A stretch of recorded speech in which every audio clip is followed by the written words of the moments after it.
sounding nice. It's sounding going to sound good.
Well, good evening, everybody, and welcome to this week's Zoomy, where we're going to do our very best to celebrate the life of our friend, Brian Travers.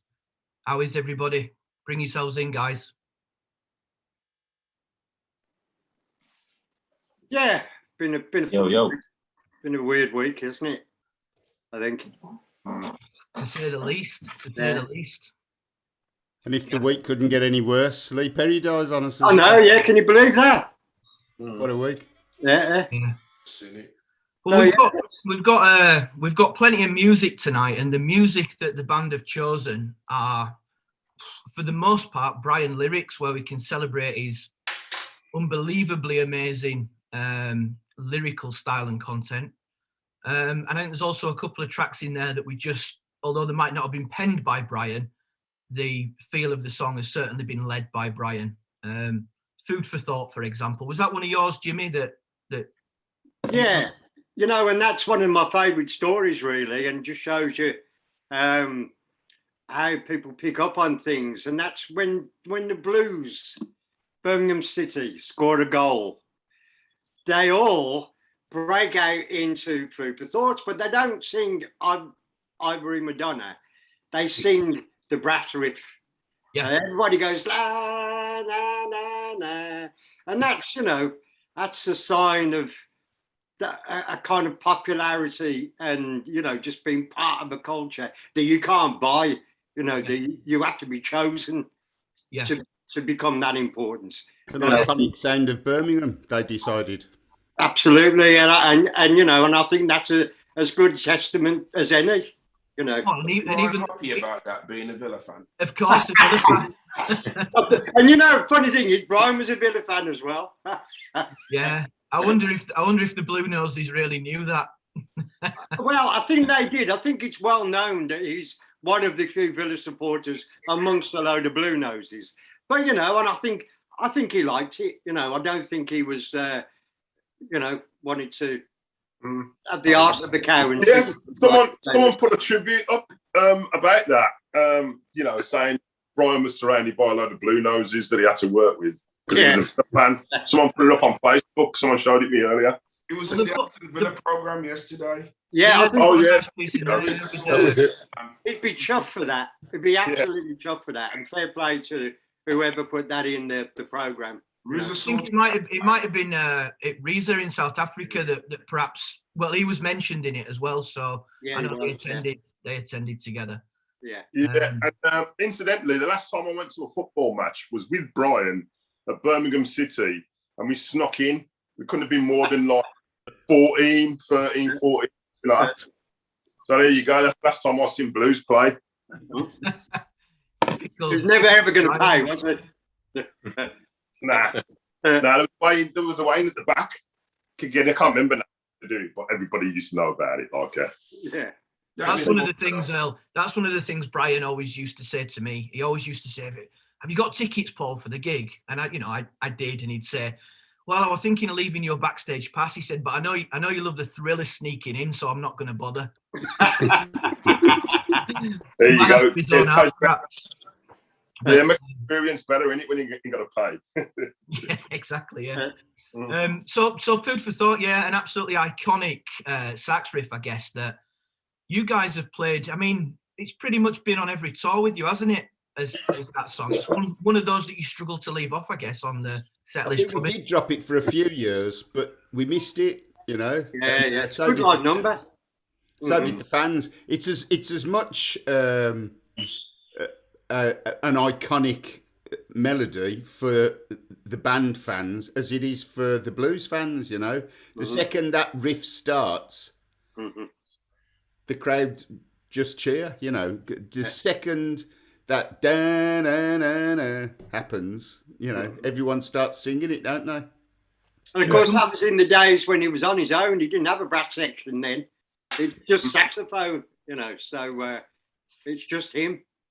I tell you what I've noticed though about that song, you've all got a little bit slower with it. You all used to be darting around that stage, jumping around, sweating clubs. I've noticed as the fans and as you guys have aged a little bit, I've noticed that slowed down. I was going to say, I think Matt's the one with the energy. He's the one that should be jumping up and down, isn't he?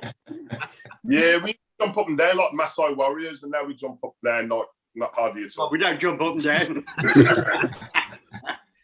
Maybe if I start jumping up and down a bit, you guys might.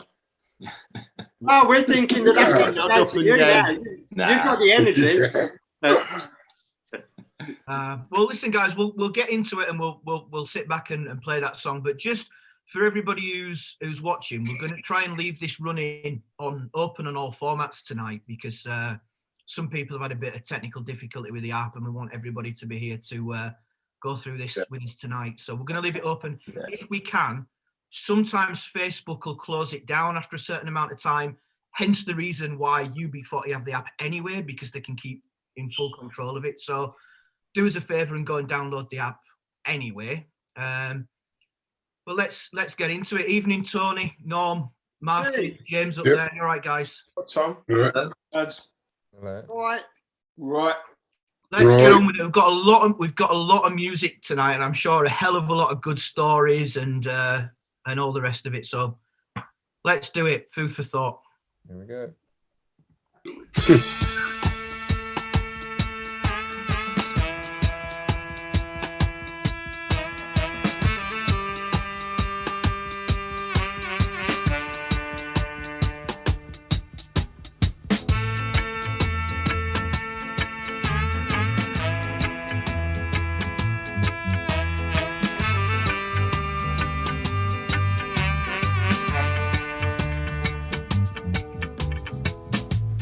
I'm a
I think You you're know, singing a little bit more relaxed as well nowadays. Yeah. You know, it'd be interesting to ask Ian about that, because I know it took him a little while to actually get the tone or get close to the tone and the way Brian plays it, you know. And I was just wondering why it took him. It's got a very unique sound. I mean, you could spot Brian's tone and sound a mile away. You know, it's just, yeah, it was just different. It's a different sound to what I've got myself, but it's a very full-on sound. It's very kind of growly and raspy, and just very, very strong. You're just too smooth, Ian. Every Yeah. time we did it, we just shout at you, rougher, harder. I know, too much jazz, isn't it? No, but seriously, I mean, just a really positive sound he's got, you know, and some of it's quite hard to play, to be honest with you. It's just very creative. I mean, I would say about the brass lines and about the lines, even the solo lines, they're very unusual and they really stand out. They're just like melodies in themselves, aren't they? It's a real knack to playing like that and to writing brass lines like that. They're actually their own melodies. Absolutely. You know, as you say, they're very iconic. You can sing them and you can remember them. He would describe himself as a melodies man. Yeah, and it shows. I mean, all the brasses, they're great. They're great lines to play. They really are, and they're just really very good, and they fit so well with the tunes and with the songs. You know, I'm really impressed, and they're a pleasure to play as well. I have to say, you know, which isn't true of all the bands that I've worked with, and some of the lines I've had to play, but they're very intrinsic to the actual songs and to the tunes. When we get an opportunity here, and you'll have to tell us who those other bands are. Yeah, another That'd be very interesting. Yeah, I would agree. We'll do that one. Because, you know, Brian's style was like kind of raspy and that. Have you heard of a saxophone player called, I think, is it Earl Bostic? Yes, I have. Yeah. Yeah, well, Brian was a massive fan of that guy, and he used to play. Oh, wow. Okay. That he used to play like way back in the day, man. But Bostic was a great player. I mean, really, and now that makes sense now when you're mentioning that. Definitely. So there you go. Brian had a very, very unique sound. I mean, really did, and it's not easy to capture. It's not, you know, because it's his own sound. And one of the things I didn't want to do was try and. In fact, he sent me some really lovely messages when I first stood in for him, and he basically, one of them said, you know, don't try to be me, be yourself. Yeah, good. And I think that's very true. And that's the one thing I didn't want to do, is to try and be a replication, because you can't replicate, right? You know, irreplaceable. You can't do that. And I didn't want to try and do that. But to try and give it, do it to the best of my ability, really, if you like. But is that one of the most difficult songs to play then for you, Ian? You know, in the set list that you've been involved with, or is there another one that you think, oh, I've got to really concentrate here? This is a tricky one. Tyler. yeah, I would say yeah. I mean, anything where people know it. I mean, especially things like, as I say, I mean, they're iconic. All of those lines are iconic. He's made something very, very special there. And you don't want to basically fuck it up. You don't want to mess it up, you know. And of course, all the fans and everyone around the world knows them. Yeah. So, you know, if you make a mistake, if you play it wrong, everyone knows. You know, so yeah, all of them really. I wonder, Martin, if you've got anything to add to that in terms of some of the solo bits that you've been doing, or you know, just to add on to that on the back of what Ian said. No, obviously not. Okay. We'll move on then, shall we? Is that a cardboard cutout, or is that Martin? He's there, lads. He's there. He just doesn't want to talk to us, man. That's understandable. Of course it is. Of course it is. It's still raw for him, so you know. Yeah. You know what I mean? Same for everyone. Same for everyone.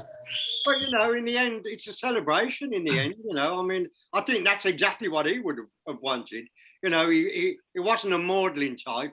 He didn't have many regrets. And I think the idea of, you know, if we have a party, say the Hare and Hounds, I think he would be more made up about his own local celebrating him than anybody around the world. You know, I think there's going to be from what I'm reading online, I think there's going to be a pilgrimage happening from not all over the country, or from all over Europe, and perhaps even further of people going. And I think they're going to have to get a few more barrels of Guinness in at the Hare and Hounds. Let's just put it that way.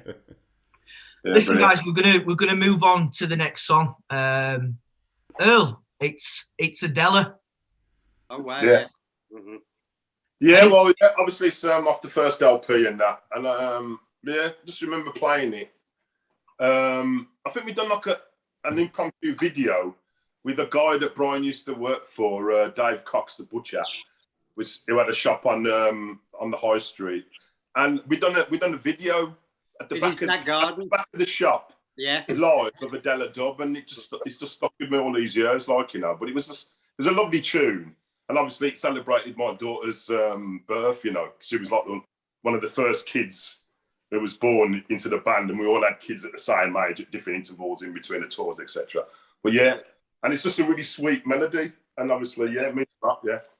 I think that does show that he wasn't just about being raw and rough. You know, he did have a real sense of melody, you know, and sweetness when he needed it. No. Oh, for sure. Yeah, these, for me as a fan, these early instrumentals, they passed me by, so to speak, until I was a little bit older, and until you guys took them on tour, really, and started playing them live. And that's when they really hit home with me, because there's only one thing better than listening to Brighton. That's listening to him live, you know. And that's when it really got me. So probably 10, 12 years ago, when you started playing some of these instrumentals again. Absolutely awesome. And unfortunately, we can't always stream the live numbers online. So we'll listen to the original, which is pretty good anyway. Yeah. We'll do it, Matt. Yeah. There we go.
when you guys listen to music, sometimes songs take you back to a particular time and place. Does that song have that effect on anybody? It takes me to being in the crowd at the Hare and Hounds upstairs, you know, in a small room. Takes me back to when we redid the album in was it 2010 when we toured it live, and I just thought it was great playing them because we were so much better 30 years later than we were when we recorded that album.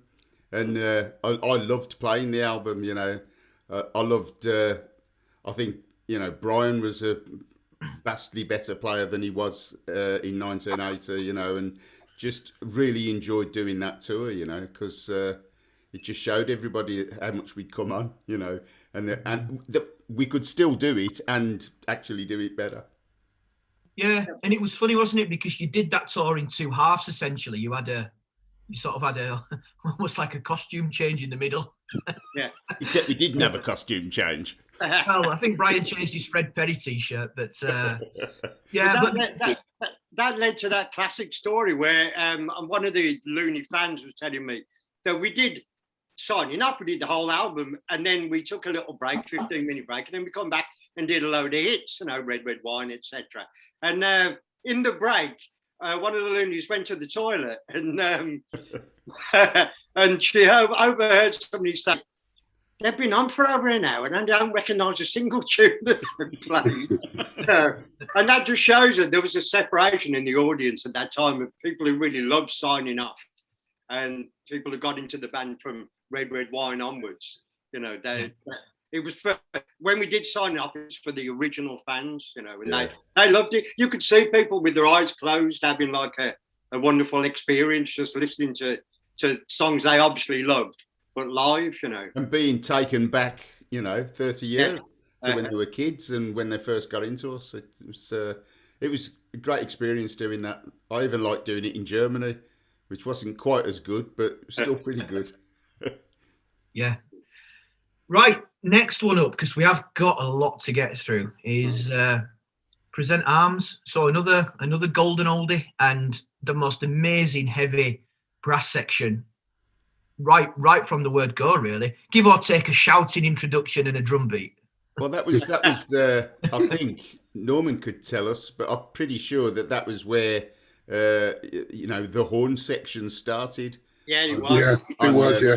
On Present Arms, the second album, that was when you know, Brian decided we wanted a horn section, not just a sax, and we handed a trombone to Norman and a trumpet to Astro and said, "Learn some tunes." Yeah. How long did that take, Norman, to kind of get your head around that then? I still haven't got my head around it yet. Exactly. Really? Well, you stopped, didn't you, Norm? Yeah, well, we found out that, you could do it in the studio, but you can't play percussion and do trombone at the same time. It's impossible. Yeah. Of course, yeah. Well, you can. Now, but you was a pretty good trombone player. Pardon? Right, yeah, you ended up being a pretty good trombone player. Yeah, he wasn't bad. Thanks. As opposed to Astro wasn't a real trumpet player. Thanks, Earl. Yeah. Just truth. Again, another one that's great live. But again, we've got the original, so let's do it. We don't have to listen to the Sergeant Major at the beginning, do we? Yeah, why not? Come on, Rob, do it live for us, man. Get it, Matt. Oh, dear.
Always enjoyed that one as an opener at a live Yeah, gig. it did work really well as an opener. It's not like Razzmatazz, sort of like Here I Am, big start. It's a bit of a slow burner, but I thought it worked really well as an opener. Powerful number, Yeah. especially having a brass section, you know, and they were powerful to look at, weren't they, when they were doing it? But also, it's the beginning of Brian finding his feet as a lyricist as well, because they're great lyrics. That you'll be your mother's pride and joy, her armed and dangerous golden boy, you know, and it's kind of seems flippant, but then it's quite serious, you know. It's deep and powerful, you know, powerful lyrics. And I mean, I kind of rewrote it later on, many moons later, with Who You're Fighting For. It's the same thing, really. It's aimed at the squaddies, at the recruits, and saying, you know, do you realise what you're doing, kind of thing. You know, it's not your queen and country you're fighting for at all. You know, what you have to do is realise that. And he did it beautifully. It's a great lyric. And at the beginning of many, you know. Yeah, he wasn't afraid to tackle a serious subject, was it? Oh, no. No, I think it was like bread and butter for us, that though. We love them kind of lyrics in it that fire you up. Yeah, absolutely. You know what I mean? And obviously, it's powerful. You know, the riff and everything is powerful, and the whole song's just like in your face, isn't it? It's great. Yeah. We've always enjoyed writing about, you know, the being manipulated and brainwashing and all that kind of, you know, programming of the people. We've always enjoyed writing those kind of songs, and Brian, as much as any of us, you know, he did quite a few. In fact, I think the next is the next one the same. No, I Won't Close My Eyes, which is, you know, almost the same kind of meaning. And then I'm Not Fooled is the same thing as well. You know, it's all about not believing the propaganda. Yeah, and a very articulate man, as all of the songwriters in the band are, to be able to get, you know, such a big subject into what is quite a small lyrical content song, isn't it? Really, Present Arms. There's not a whole lot of lyrics in there, but that's the hardest thing. Yeah.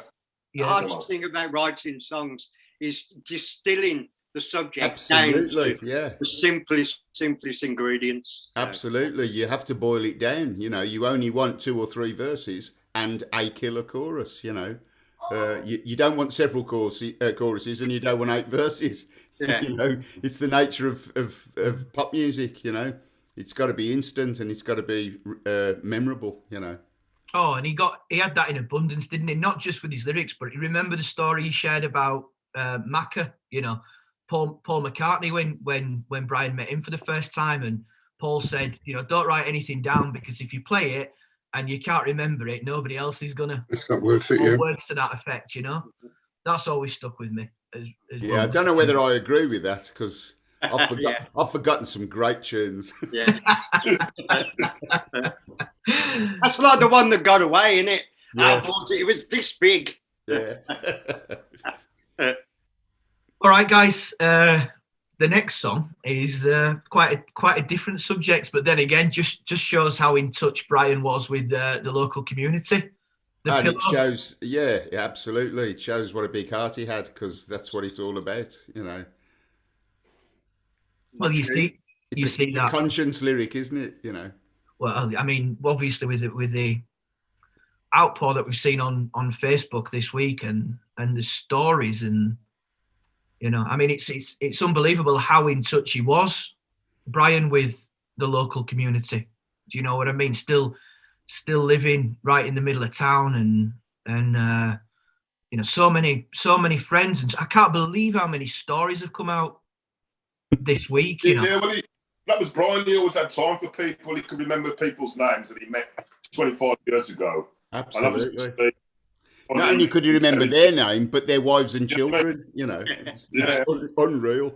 Yeah, and what they did for a living. He was really generous. He was always really generous, because we used to take the piss out of him, because like he used to tip like waiters and everybody really well, and like you know. And we used to just like say, "What, are you going to give me your wallet now, Brian?" You know what I mean? Because it was so generous, you know what I mean? But like do a tea, and we was always like ripping him for it, you know. So there you go. Yeah. Well, that was the thing, wasn't it? You could never, you know, you had to sneak off to buy a drink for him, because if you asked him, "What do you want, Bri?" there was no way that he wasn't slipping you a 20 quid or shooting off himself. So you had to go and buy him, and then, you know, feed him to him. Otherwise he'd never take him. And I heard on Janice Long, the landlord from the Hare and Hounds this week on the radio, saying the same. You know, he'd come in, didn't matter whether he was a millionaire or he was skint, he'd be buying a drink for everybody, you know. Yeah, and another thing, he loved to drink. But, you know, I never felt that he was, I've known plenty of people that love a drink and he doesn't do them any favours. But, you know, he really wasn't, he wasn't a nasty drunk in that way. He was just more and more friendly, you know. And I never felt that he was like an alcoholic in any way, but he loved to drink. No. Yeah, absolutely. Especially Guinness. Yeah, loved his Guinness, yeah. Come on. His Irish roots. Yeah. Right, guys, Matt's just texted me telling me that I've got the next song wrong. It's, what is it, Matt? I Won't Close My Eyes? Yeah. That Sorry, was the I've song, got- wasn't it? Yeah, I've I got thought we knew that's what the song was. Sorry, no, Matter, Paul. Catch up, mate. Come on. I thought it was The Pillow. That's what I've got on my list. What can I Oh say? my You're giving a different God. set list. What have you done? Rewritten the list, Paul? No, it's me. I hope you don't do that on the night of a gig where we're all playing a different Put your set. hand up.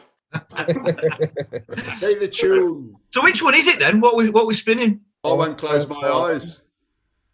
Do it. There we go.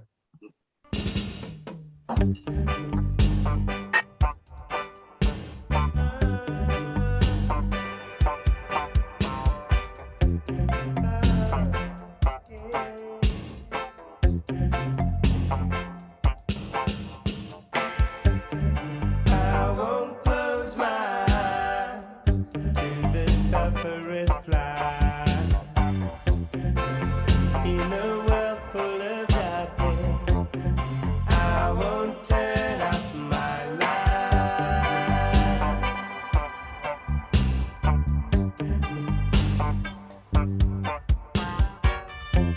Outcries for justice are shots in the dark.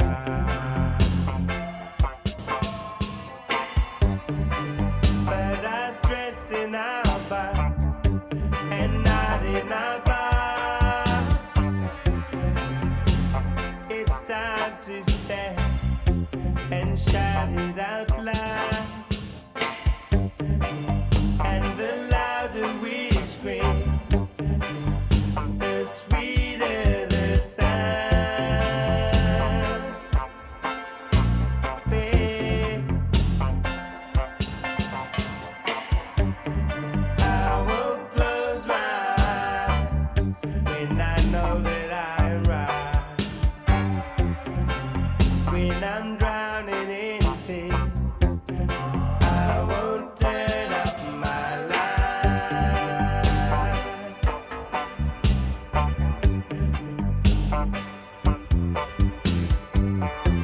We show no respect, but that can't break our pride.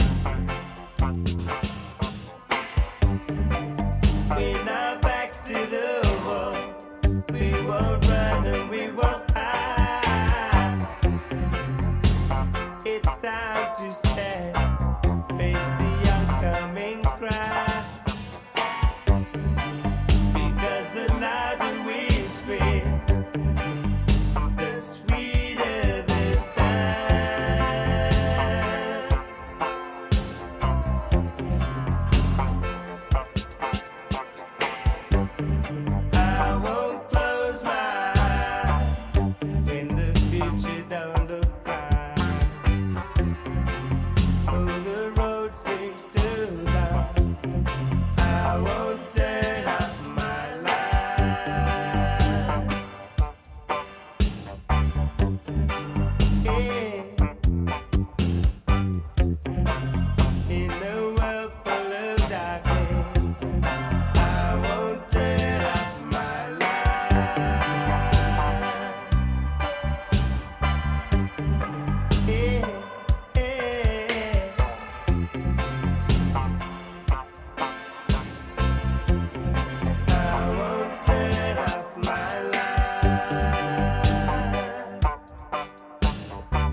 Can't help but bring those lyrics right up to date. In a world full of darkness, I won't turn off my light. And we all know that Brian's been poorly for some time. Yeah, he managed to get around everybody and send them messages. I've had them, other people have had them, texts, video calls, you know, little video skits that he's done playing banjo and Christmas messages with a sax and stuff. It was just brilliant, wasn't he? You know, even though he might not have had the energy and all that music that he recorded with Jamie and his dad as well, just absolutely phenomenal. He was always going to leave a legacy, and he certainly did. Well, he actually lived it, didn't he? You know, I mean, more than any of us, really. You know, he actually lived the part, and he was 24/7 for the band, 24/7 for music. Oh. You know, and more than any of us, you know, we might go to our families and go home or whatever, but his mind was always ticking over, and he was always thinking about music and the band and being creative. You know, that was basically his driving force, was to just be creative all the time. Oh, he was never going to be a man that laid down easily. You know what I mean? He was never going to be that way. But also, you know, he said many times as well that he had no regrets. There was no bucket list for him to have to go through, because he's achieved more in his life than most people could ever wish to achieve, you know. So I think he was genuine when he said that, and for sure, you know, he was quite brave, I thought. Well, he said to me when we started doing the Zoomies, you know, he'd ring me up during the first few weeks and check on how it was going and all that kind of stuff, and he'd always say to me, "No dead air, you know, never have any dead air. If you just say something." And I suppose that's what I tried to do. But when you think of Brian's life, he had no dead air in his life, did he? From morning till night, from start to finish. That was his he never mantra. stopped. Yeah, that was his mantra in life. Absolutely. No dead air. No dead air. You know. And it was great advice as well, wasn't it? It happened to be really good advice, which is like, yeah, he was good at that. Yeah. And like helping you out when you needed a bit of help, like, especially for me, like, you know what I mean? Yeah, he's brilliant, man. Brilliant. And you always remembered everything that he, you know, you have a lot of conversations with Brian, and I always remember him, you know, when I got into business, and you know, he was saying one of the best things we ever did. He said it was unintentional. He said, but UB40, it's only 2 letters and 2 numbers. He said it's so small you can get it on a poster 4 times. You know, great marketing advice. If you're going to start a company, call it something small, because you can get your brand out there in big letters. Yeah. You know. He was always thinking about things like that. Yeah. You know, when we first started, it was all about promotion, promote the band, and he did a marketing campaign on his own where people were talking about having seen the band and we hadn't even played.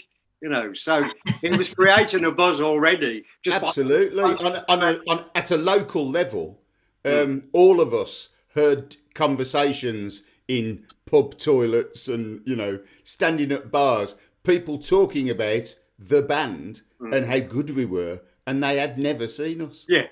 But he created that buzz. He put posters up before we ever did a show. He put them up all over Moseley and Balsall Heath.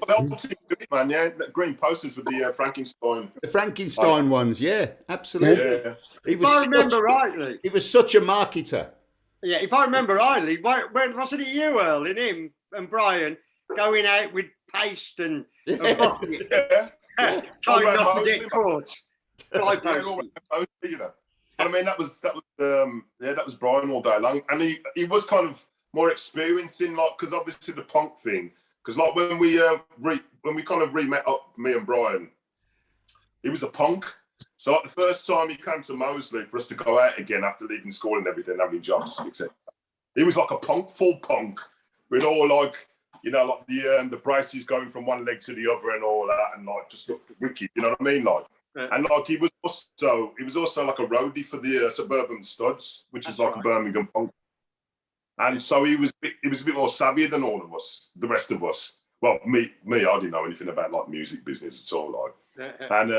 And obviously he was a bit more savvy, so he was like, he knew about promotion and like, flying and posters and all that. You know what I mean? So like, yeah.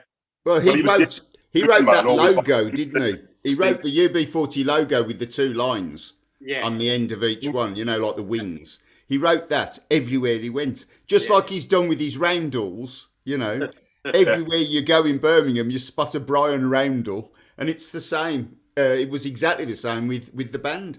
He was publicising the life out of the band before we'd ever done a gig. Yeah. You guys remember him it may well have been his first job coming up to Leeds as an apprentice and living up here for a while? As an electrician? Yeah. Mm-hmm.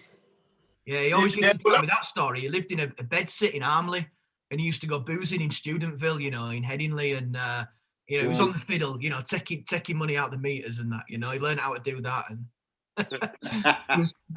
he rigged the electric meter under his and Earl's flats, which is I remember. Where we used to rehearse. The band was in the cellar, which was under their flats, and it was Brian, being an electrician, that rigged the meter so that we could run the power off the ground floor flat. Yeah. And every time, he'd tell me that story every time he saw me. So, over 20 years, it got more elaborate as time went on. And, first he was taking, a few pounds out. By the end of it was 20, 30 quid, a typical Brian storyteller. Right, guys, next one, I think, if I'm right in saying, Matt, which is the one I was alluding to before, is The Pillow. Yeah, man. Good example, yeah. Let's do it, and then let's play it, and then we'll chat about it, eh? Yeah, go on. Here we go.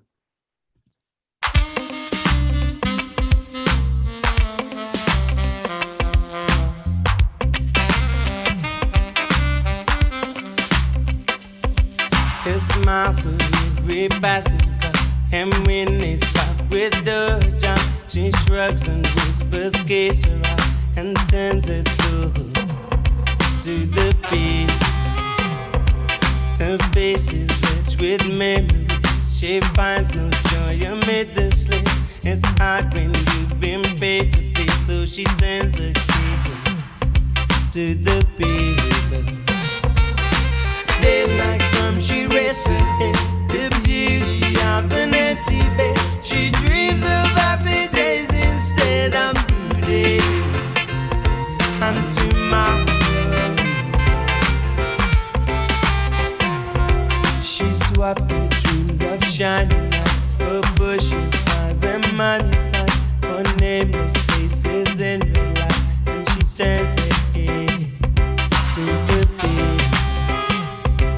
Who's black and we don't know. She's hidden jokes and jive for.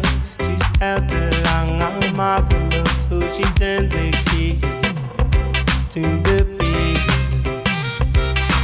Daylight comes, she rests her head. The beauty of an empty bed. She dreams of happy days instead of brooding. And tomorrow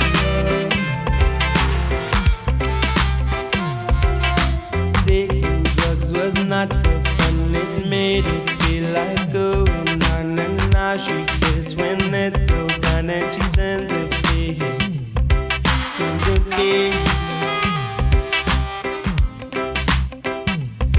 She takes a blade and breaks the skin.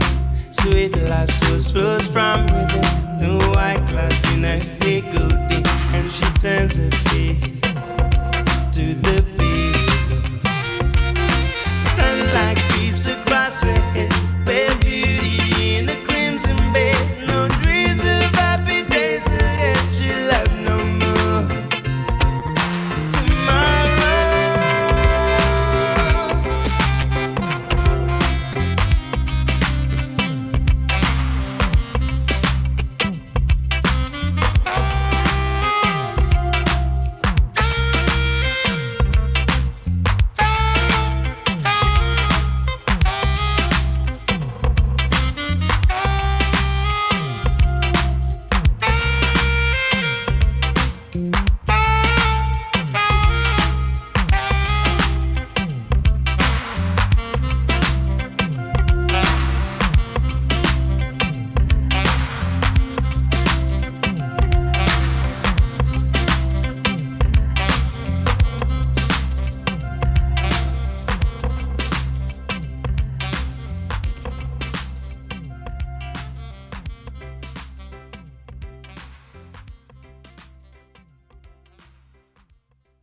I bet Ian sat there hoping that never gets put in. Well, I wouldn't hope too much about you, Ian, because it could might very well get put in. I've got some homework to do then, for sure. Definitely. Happy little ditty, isn't it? Isn't he playing that on his soprano? No, I think that's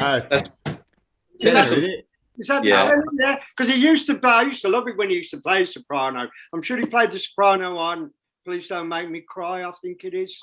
It was all Alto. Hey, listen, I don't know. It was the smaller one. Let's put it that way. Was it out? The bigger one, which was the tenor. Yeah. Alto. So, I think Martin just said alto. Yeah. Just Alto very was the one. gritty, and you know, he just had that knack, didn't he, of making, you know, what when you talk about reggae music, you expect upbeat summer music, and you know, you lot write depressing reggae songs, but Yeah, you know, and he that killed themselves. and he captures that, doesn't you know? Brian had that knack, didn't he, for capturing that depressing sound, but making it interesting and a sound you could dance to as well. Well, you know, I think that was a heartfelt lyric because we lived in Borsalith, and We knew those girls. yeah, you know, it was something he was familiar with, you know, because it was in his environment. So, you know, he meant it when he wrote that song. Robin, can I just add that you knew those girls because you did some errands for them, not for any other reason? I knew them because I lived amongst them. Exactly. I knew them socially. I worked for some of them. I did all sorts when I was a teenager, mate. Not that I'm going to talk about it here. Talking full on depredation, ain't ya? I mean, really horrible, poor, like, you know, like neighbourhood. Yeah, and girls that whole depressing vibe in the song. You know what I mean? Yeah, girls that make the only way they can bear what they do is to get off their face. You know. Yeah, exactly. Yeah. And then they become addicted, so then they have to do what they do just to keep the habit going. It's a it's a horrible circle that they're in. And when we were kids, they all had pimps almost, didn't they? So they had to hand the money to their pimp. Yeah. Yeah, absolutely. Yeah. You know, and that's the other side. Because you see both sides. You know, there's some. You know, I remember my kids going to private school, and after pupils in private school were the kids of prostitutes. You know, who were making sure their kids got a good education. You know, but then you get the other side, which was like the 17-year-old girl who's on drugs. You know, that looks like the third body in Seven, the one that's been on the bed for a year. You know what I mean? You know. Again, though, it's another one of those Brian lyrics that tells a story of a lifetime in a couple of verses in a chorus or whatever. You know, it's I actually finished that lyric for him at the very end because he didn't know how to finish it. Basically, I mean, he wanted it to finish by her finishing herself. You know, that's how he wanted it to finish, but he wasn't quite sure how to do it. I remember Ali bringing me the lyrics and saying, you know, what we want to say, and you know, can you do it? And it was only a couple of lines, but you know, I basically wrote the end. She dreams of happy days. No, she dreams. What is it? She dreams of happy days. Must have no more tomorrows. Yeah, no, the white clouds in her head grow dim. Oh, okay. She'll have no more tomorrows. Yeah, that was mine. But that cheered me up. But the but the song is Brian's, you know, and again another brilliantly simple lyric that pulls at the heartstrings. And he was great at doing that, you know. Yeah, he was a good ending. Certainly not a happy one. Of course, it was. Yeah. He did have that Irish sentimentality, didn't he? That was in his blood. Yeah. And he. And I think The Pillow is one side of a double A side that we released. The Pillow and the other tune I was talking about, I'm Not Fooled So Easily, is a double A side from 85. And I'm Not Fooled was the one all about propaganda and on the news and TV, you know, which was another great lyric. That summed up everything we thought and summed it up so easily and so beautifully. Yeah, we could do that. Sorry? a wicked tune all round, like the music as well. It's like wicked. Yeah, I love That's that tune. lined you up, Paul. Play it. No, that we've got Nkomo Go next, I believe. Oh yeah, go on then. Why aren't we playing the double A side? Nothing to do with my department set lists.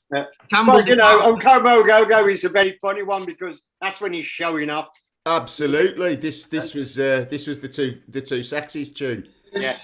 Which you know, a sax player could explain, but the way he fingers the same thing on two different, because they're in two different keys, they're harmonising with each other, and it was just, when he did it for us, we were just all blown away and went, oh man, we've got to record that, you know.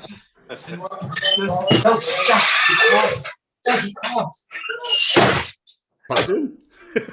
That's Norman disciplining his kids, I think. No, Norman putting the kids to bed. Yeah. Right, put the tune on then. Go on, Let's do it. Nkomo Go. Two Saxes.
Great track.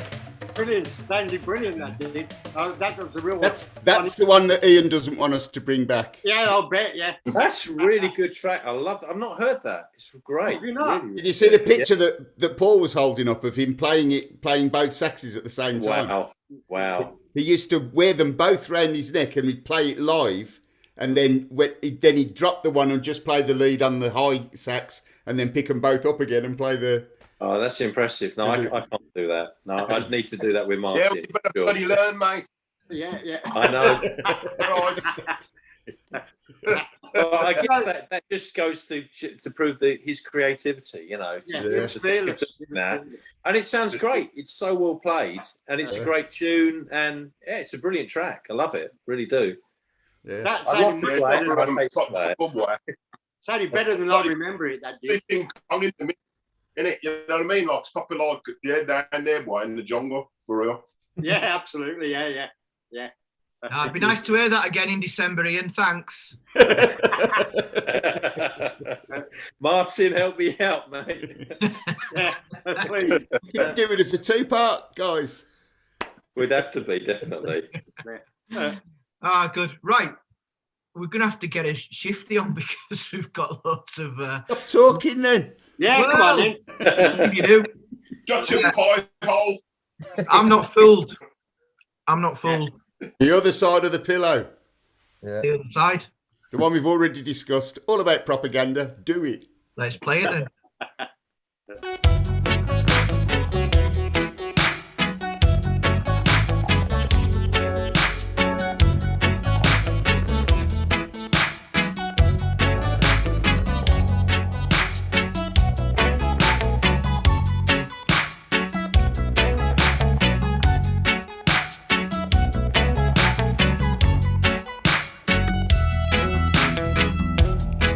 I've been listening to what you say and wondering if it could be true.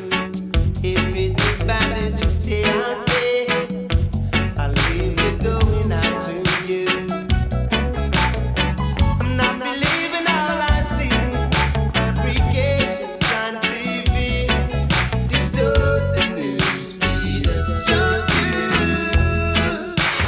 I'm not fooled so easily. Statistics prove it's not too far to walk the darkest streets at night or talk to people you don't know.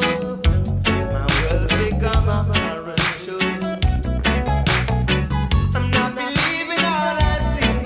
Fabrications on TV, distort the news feed us your views. I'm not fooled so easily. There's a murder in my living room. My child is watching everything. Should I venture out tonight? Tomorrow he'll be watching me. I'm not believing all I see. Fabrications on TV, distort the news feed us your views. I'm not fooled so easily. Pay your money, take your check, but every channel plays a scene. The audience is his massive fool, keeps him skating, keeps him teasing. I'm not believing all I see. Fabrications on TV, distort the news feed us your views. I'm not fooled so easily.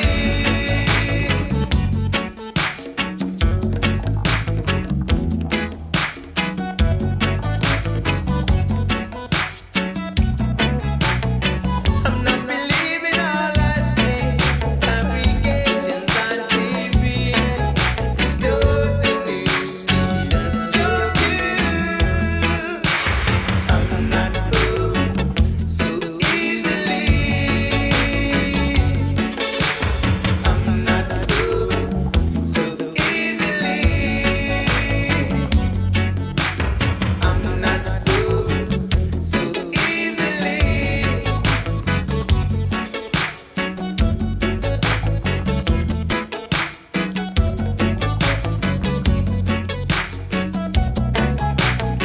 I'm not believing all I see.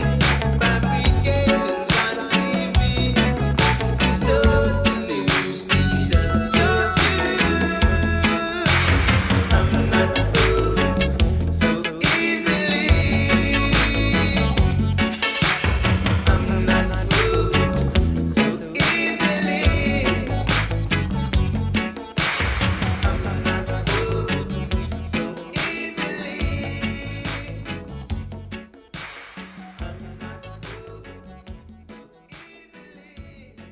You know, that was another example of he didn't always put brass or sax on tracks. Sometimes at the point where I'm thinking, oh, there should be some, but he didn't do every track. So I think he didn't need to have to blow over every single tune we ever did. You know, he saw when it was appropriate and saw when he thought it wasn't appropriate. You know. Yeah.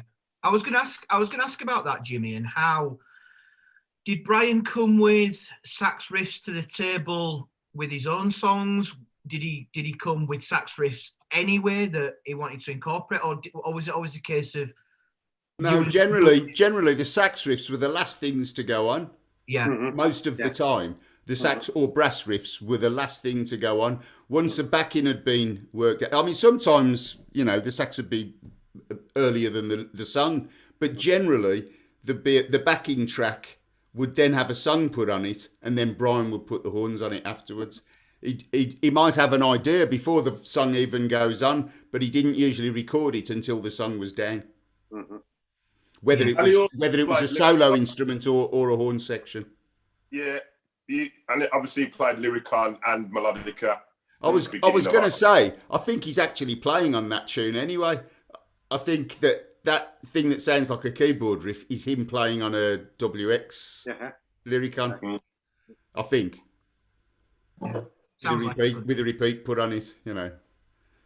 All right, I might be wrong. I might be wrong. It might have been Mickey, but I think that it was Brian on a Lyrical. Is Gilly still there, or has he gone up in smoke? Oh, yeah. Tonight, I was contemplating listening Gil. and smoking at the same time. Yeah, but you know what you say about Brian? He done that for me during lockdown. He done a track, and then after he put horns on it, him and Jamie, and it's great. Yeah. Just come natural to him, didn't it? Superb. Yeah. All right. And I bet he didn't ask anything for it either. You know, not much.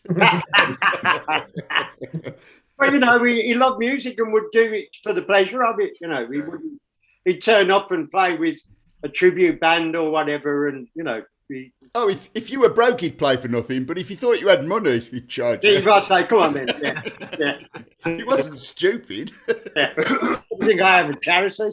That was just awesome, though, wasn't it? A few years ago, when he started going and turning up at tribute, but as did Martin and Lawrence are joining from time to time. But he'd just go and play with UB40 tribute bands, and can you imagine those guys turning up? He's done that for years, years and years. He's been doing that. He used to just turn up to scare them, just to scare the life out of them, and jump up and play with them, just because he loved it. Yeah, it was. Yeah. He loved the effect it had on people, you know. Yeah. Oh, just you can't even begin to imagine, can you? If you're playing in a tribute band and he turns up, you'd freeze. Absolutely. Yeah. I'm sure they were made up. Oh yeah, always. They always buzzed about it, of course. Yeah. Next up, guys. Right. If it happens again. Another anti-Thatcher song, disguised as a broken-hearted love song. Yeah. But actually, it was all about. Again, this is a song written by Brian, and it's all about, if she wins the next election, I'm leaving England. Yeah. And in fact, she did win the next election, and we didn't leave. So. No, we didn't. Yeah, we were full of shit, weren't we? Would this have been when Brian started? We did kind of leave. Went on tour for like the next 5 years. That's true. Yeah, we left in spirit. Yeah, it's not that late. It's only 85, 86. We didn't go till 88. Okay. Who's working? Would this have been directed by Brian then? This video? Yes, that video was a Brian video. All of the videos were in the 80s. Everything. His first one. It was the first time he ever had to go with directing a video, wasn't it? If it happens again. Was it? Yeah, I think so. Yeah. It was like the one we did at the studio, wasn't it? And built the sets and had the kids with the masks and all that. Yeah, but I think he did videos before that. I bet you he didn't. He had his own video production company. He was making videos for other people. Yeah, well, that was the start of it for us. I don't think he did any videos before then. We had directors in, like we had what's his name, Bernard Rose, to do all the labour stuff, and yeah, but that was done with Brian. yeah, of course, absolutely. That was very much Brian's baby. The whole labour of love thing was, you know, even though obviously Bernard was the director. Yeah. Brian was very much the producer, you know. And then a little bit later on, we had Anton Corbin, who's gone on to be a big director as well. Yeah. He did the Russian video, and really Brian was, you know, he was our representative to whoever the director was. Absolutely. We all looked it to him, didn't we, when it came to videos? Definitely, yeah. And if you think at the time of this, he was only a young man, really, wasn't he? You know, you all were at that time, you know, 24, 25, 26, you know, he's pretty young, isn't it, to be cutting these type of videos up? Cocky bastards, though, weren't we? Oh, yeah. It's always full of it. Yeah. Blagged it. We used to call blagging it. And we used to blag everything. Obviously, we blagged our whole careers, you know, so we actually learned how to play and everything. You know what I mean? Yeah. But yeah. Yeah. All right, guys. Someone's got to do it, you know? Yeah. Let's do it. It's, you know. Next. Sorry, I don't mean to cut across. Your internet's just a bit, well. Yeah, a bit of World Tappers and Shunters going on there from your... All right, well, let's spin it then. A firm favourite, a big hit. Mm-hmm. If it happens again. Yeah.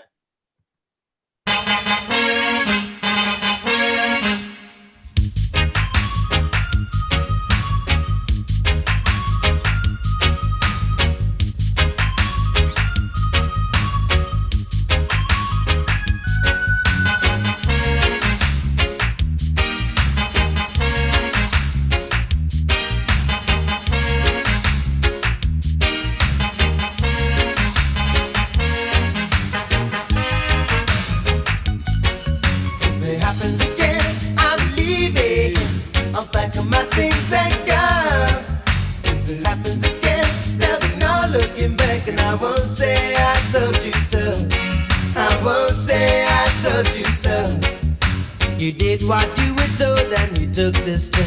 Been left out in the cold, got yourself to blame. But believe me, if it happens again, I'm leaving. If it stays the same, I'm gone. When you're stabbed in the back and the salt in the wind, then it's time to move along. If it happens again, I'm leaving. I'll pack up my things and go. If it happens again, looking back, and I won't say I told you so. I won't say I told you so.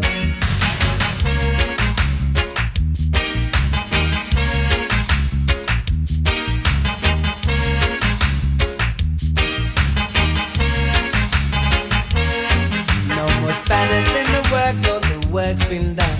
Your face rubbed in the dirt, I'm true for everyone. But believe me, if it happens again, I'm leaving. If it stays the same, I'm gone. When it compromises the song that you sing, it's been going on too long. If it happens again, I'm leaving. I'll pack up my things and go. If it happens again, there'll be no looking back, and I won't say I told you so. I won't say I told you so.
Another good live number, Rob, that's always easy to slot back in, I guess. And what would that track be before without the brass? It'd be nothing, wouldn't it? And that's when the horn section had got good. Yeah, but we cheated on that because that was when the first samplers came out. Yeah. And I think somebody was actually going with the button, I think, at that the moment. Yeah. Well, you know, however you get it, it doesn't really matter as long as it sounds good, you know. Yeah. And Earl was right. It was 87 that, so we did leave the country the next year and disappear for 6 years. You're right, Robin. And that was actually the A side. The B side of that single was "Nkomo a Go Go." Oh, you're joking? That's good. That's a good double A side. That is. Wasn't bad. Yeah. And you're right, Robin. The brass section got good. Didn't get great though until my mate Martin joined. Did he pay you to say that? Well, only 20 quid, but you know. Yeah, you listen. Yeah, needs must, eh? Yeah. Hang on, there was a whole episode of Brassmatics that you can't just discount. Yeah. Before Martin and Lawrence got involved with us, we did have the two boys, the two Tenue brothers, Patrick and Buttons, and they were brilliant. Yeah, I think Brian probably learned a lot from working with them. You know, they were already certainly Buttons was very experienced, wasn't it? So, lovely player. They're both very musical, very creative guys, and they added a lot. You what, Earl? Remember playing with Dennis Bavell and we nicked him basically. Yeah, we did. Aswad they were playing with. No, it was Linton Kwesi Johnson. And Aswad. Yeah. They played with everybody. Yeah, they played with everybody. Yeah. They were Aswad's horn section, they were Dennis Bavell's horn section, and they were Linton Kwesi Johnson's horn section too. Yeah, but Dennis Bavell, he was the MD for Linton Kwesi Johnson. Yeah, he was actually in the band when we first met him. Yeah, absolutely. Yeah. Gotta love Dennis. Gotta love Dennis. We should do a tribute to him one week. I think Dennis is a great guy. Really. What you've just done there, guys, is so typical of you guys. Like, you know, when you're on tour or whatever, like you argue over the same thing, then all agree that the argument was the same. That's what we do. Yeah, just like to get back straight. You know what I'm saying? Stick for detail. Good. All of us are. Yeah. Right, guys. Next one. Go on. I won't close my eyes. Another Brian lyric. A slow number. We just had that. We've had You played that, Paul. Already had that. Paul, what have I missed then? you need to pay attention, mate. You could meet somebody. This is all about the perils of drug addiction. That's right. Yes. Oh yeah, we played that before, didn't we? That's where, because Matt's fault. Matt's fault. That was all about Brian telling everybody to stay away from cocaine because it was the devil's dandruff. Yeah. And it was God's way of telling you got too much money. Yeah.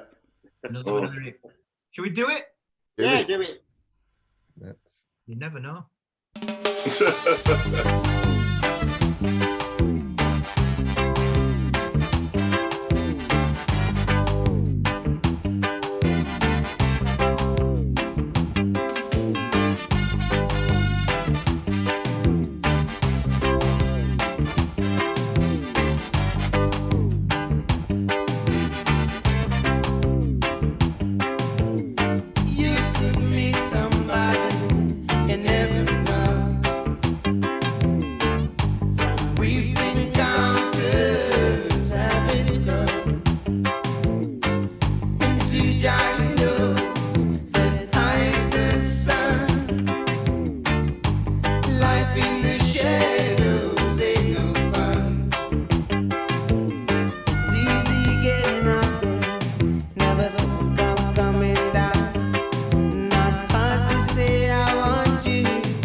chance is to turn around.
Now, although that song fades out on the record live, obviously it comes with an impactful ending. That's what I'm listening to in my own mind. You The know? big horn wind up.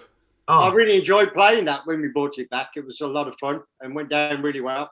Yeah, it's been back a couple of times, hasn't it, over the years? Great track, great lyrics, great horns, and Brian playing the melodica in the middle. Yeah. See, this is an example of how much he contributed. He was everywhere in every aspect of the band. He had a finger in it, you know. He whether it was like I said, the brass riffs or his lyric or the lyrics or the visuals of the band. You know, he's much too big. He leaves much too big a hole for us ever to be able to fill properly. You know, without Brian, he led the brass section. Without that, we haven't got that charismatic brass section leader anymore, and we will never have it. You know, which shows how important his contribution was to the overall sound. Absolutely. Yeah, I mean, how influential he was on the the overall every facet of the band. I think when he was performing, I put something very short and brief on a post this week that as a fan, when you're in the audience, he more than anybody else, and with the greatest respect, more than any lead singer I've ever seen of any band, he made you feel like you were on stage with him. Yeah. Well, he was the flamboyant character. He was the most flamboyant and charismatic character on stage. You know, I mean, Ali was never really charismatic in that way, and I think none of the singers have got quite what he had. You know, well, it's even like on to look at him. You know, even on a track that, with all due respect, is probably not that well known in the grand scheme of things, like Midnight Rider. Yeah, when he stepped forward and the way that he stepped forward to do his solo part, the crowd would go wild. Yeah, but that was because he put every single ounce of feeling that he had into what he did. You know, sometimes that made it go a little bit wonky sometimes, but that didn't really matter because in the end it was about how much passion he put into what he was doing. That will never be replaced. You know, I love it and I love the way he plays, but he'll never play with the same passion that Brian did because Brian gave it 110% every time. You know. Well, even if you give it 100%, you know, you're not going to be Brian. That's a simple fact. He is, you know, he was something special, and you know, we're all musicians. We're all, you know, we're all playing our part in the band, but none of us are the performer that he was. You know, he was a performer, and he was the one that, you know, gave his all every single time. You know, and I'm not saying that we don't give. You know what I mean? Because of course we do. We all give in the performance, but none of us like he did. No, and he'd make eye contact as well. If there were 10,000 people, he'd make eye contact 10,000 times with everybody. That was one of his great tricks, though. He used to make eye contact to people he couldn't see. Yeah. I mean, he did. He did. He used to go like that with his hands. You know, that was that 2-finger thing that he used to do. you know. And he used to do that and at people, and he couldn't actually see anybody because half the time you can't see in the audience. When the lights change, sometimes you can see the audience and make them out. But half the time, especially if you've got a spot on you, you can't see anybody in the audience. But he would still be going, hey, all right, how are you, at people, and he couldn't see them. But the person he pointed at would go, my God, Brian's just recognised me. Yeah. That was a brilliant trick that he did, you know. And the way that he was conscious, he did it all the time. Oh, and the way that he'd fling his sax up and he'd arch his back, and I don't know how he's never fallen back. You know what I mean? Unless you tell me otherwise. Yeah. Well, he did have his own style and flair. I mean, the very first time I met him at school, playing football, he was small. Like when I first met Brian, he was quite tiny, but he was wicked mover, man. He just had rhythm in him, and he was real stylish, and that's what attracted me to him when we played football for the very first time in the playground. Do you know what I mean? And we was just mates instantly. You know what I mean? And he just had that kind of, you know what, we used to flick himself with the saxophone. You know what I mean? All them little bits, man. But that was just Brian, man. He had that intrinsic style, embedded in his soul, basically. Yeah, he was destined to be a pop star, wasn't he? You know, we were, more than any of us. He wasn't destined to be an electrician, was he? No, definitely not. No. I wouldn't want to live in a house where Brian had done the electrics, I must admit. The ginger ninja. Oh, dear. Exactly. All right, guys. Next number. I Would Do For You. Another perfect song by Brian, all about the guilt of being out all night. Well, that's me and Brian, actually. Yeah, yeah. Me and Brian wrote that. Oh. Yeah, that's right. Yeah, because you were both out all night. Yeah, we're both dirty stuffouts. I was never a stuff out. Yeah, all right, no. Oh, dear. Brilliant. Great song. And a brilliant smoky sax. Yeah, lovely. So let's have a listen to it. Go on.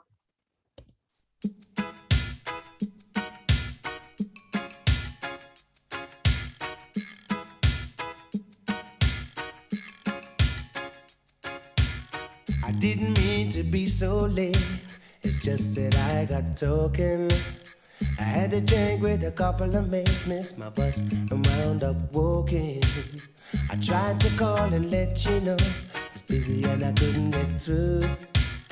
I didn't want to let you down. I know how much it hurt you. I would do for you all you'd have me do. All you have to do is ask me to.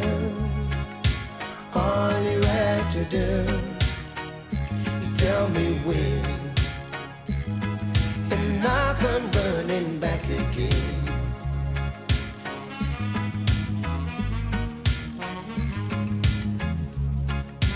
I don't know what came over me. It must have slipped in my mind. I'll try and make it up to you. Let's leave the past behind. I promise that I'll do my best to mend my wicked ways. Don't believe the things you hear, or listen to what they say. I would do for you all you have me do.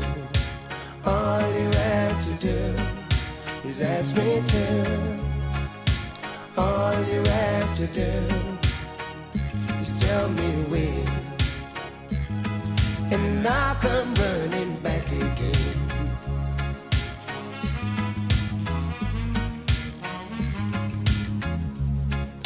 There's something wrong and let me know.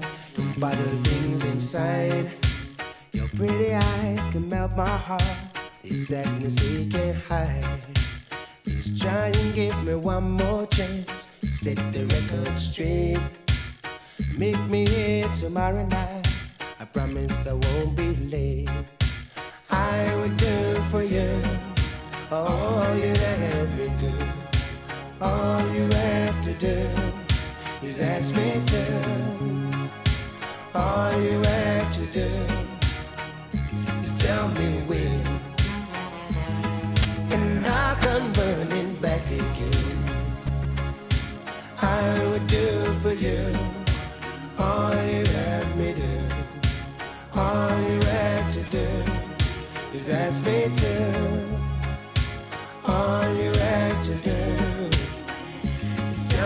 when, and I come running back again.